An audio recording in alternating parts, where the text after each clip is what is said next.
Connais-toi toi-même, un livre, un parcours, un suivi en 7 étapes. 7 étapes pour prendre sa vie en main, pour être libre et heureux. Ce livre est d'abord un parcours de connaissance de soi sur mesure. En quelques mots, je voudrais vous présenter les 7 étapes du parcours de connaissance de soi que j'ai élaboré pour vous après des années d'accompagnement personnel, mais aussi de nombreuses personnes de tout âge. Tout d'abord, posons l'anthropologie comme clé de lecture de soi.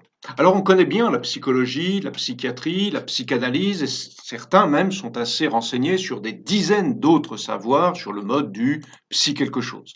Mais qui sait que toutes ces thérapies reposent sur une science plus vaste qui les englobe toutes et les dépasse de beaucoup, l'anthropologie. Alors ce mot barbare désigne l'étude, logie, de l'homme, anthropos. Cette science, pourtant peu répandue, en fait considère l'être humain dans sa globalité, car l'homme est un tout. Son corps, son intelligence, son âme, sa mémoire, sa volonté sont des parties de lui profondément unies. Et si les thérapies vont s'attacher à un problème particulier qu'il faut résoudre, eh bien l'anthropologie, pour sa part, va définir un cariotype de l'être humain. En effet, en nous se trouve toujours et indéfectiblement lié un niveau universel que nous avons en commun avec toute l'espèce humaine et comme naissant de là notre particularité propre, ce qui fait que nous sommes semblables aux autres et pourtant uniques. Alors le regard de l'anthropologie permet de donner les clés de compréhension de la nature humaine que nous avons tous en nous à des états plus ou moins déployés. Pour de multiples raisons, dont le problème psychologique n'est qu'une possibilité non systématique, eh bien pour de multiples raisons, nous avons développé plutôt telle partie de nous-mêmes plutôt que telle autre.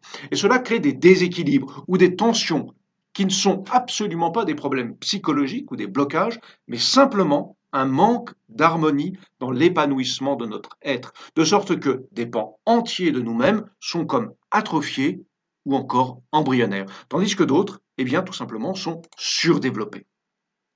Alors, connaître ce cariotype de la personne humaine permet de passer notre être au rayon X afin de percevoir ces disharmonies dans notre développement pour rééquilibrer notre personne et ainsi permettre à l'intégralité de notre être de s'épanouir sans laisser enfoui un embryon de nous totalement desséché.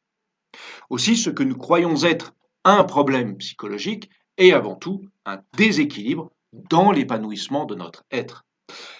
Ainsi, s'agit-il bien souvent de faire simplement un peu de rééducation ou de musculation à un membre resté trop longtemps inactif.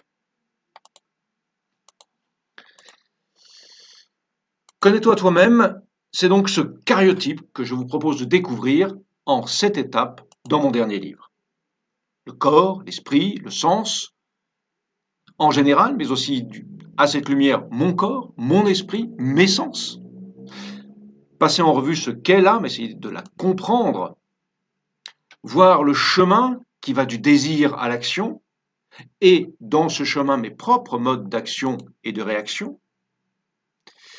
Quels sont mes vices, mes vertus, c'est-à-dire mes aptitudes générales à avancer ou à reculer, et le chemin à parcourir pour déployer, améliorer tout ça. Ce qu'on appelle les passions positives, c'est-à-dire ce qui me permet d'avancer, tout ce qui me permet de grandir, de réagir et d'être en rapport avec les autres, eh bien, est-ce que je sais m'en servir et comment est-ce que je m'en sers? Et puis les passions destructrices, celles qui au contraire me tournent vers moi, m'enferment, est-ce que moi je les laisse faire? Et puis quelles sont, à la lumière de tout ça, mes propres entraves et libertés, au contraire, dans ma vie?